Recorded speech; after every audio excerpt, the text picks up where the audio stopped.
कह रहा है कि दो संख्याओं का अंतर 26 है और एक संख्या दूसरी संख्या के 3 गुनी है, तो संख्या निकालना है और वो भी कौन सा विधि से निकालना है हमको, तो प्रतिस्थापन विधि से निकालना है, ठीक है ना। तो सबसे पहले कि दो संख्याओं का अंतर 26 है, तो हम दोनों संख्याओं को बारी बारी से क्या करेंगे, मानेंगे। देखिएगा भाषा लिखते हैं कि मान लिया कि पहली संख्या x हो जाएगा आपका, ठीक है।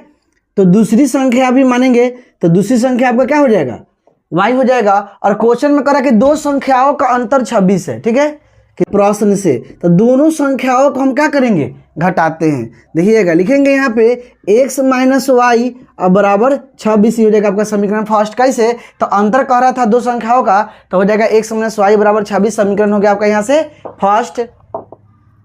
पुनः में फिर पढ़िए क्वेश्चन क्या कह रहा है आपका से, ठीक है। क्वेश्चन कह रहा है कि एक संख्या दूसरी की 3 गुनी है, तो एक मेरा संख्या मतलब x है और दूसरा y है, ठीक है। तो कह रहा है कि एक संख्या यानी पहली संख्या दूसरी संख्या का 3 गुनी है। देखिए यहाँ पे क्या गुनी कह रहा है, 3 गुनी कह रहा है, यानी कि पहली संख्या दूसरी का 3 गुनी है।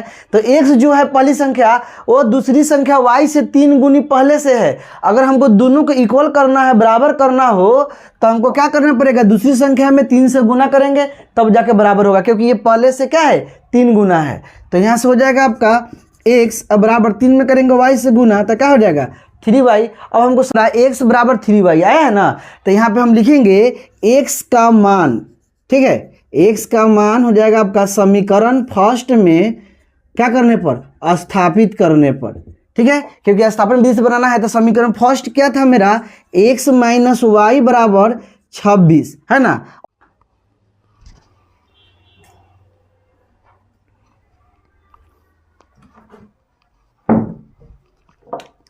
ठीक है, जैसे कि हम यहाँ से निकाले हैं y के मान, यहाँ से y का मान निकालेंगे, यानी 2y बराबर 26 दिया हुआ है, तो 2 से 26 कर दिया कितना मरतब में, 13 मरतब में।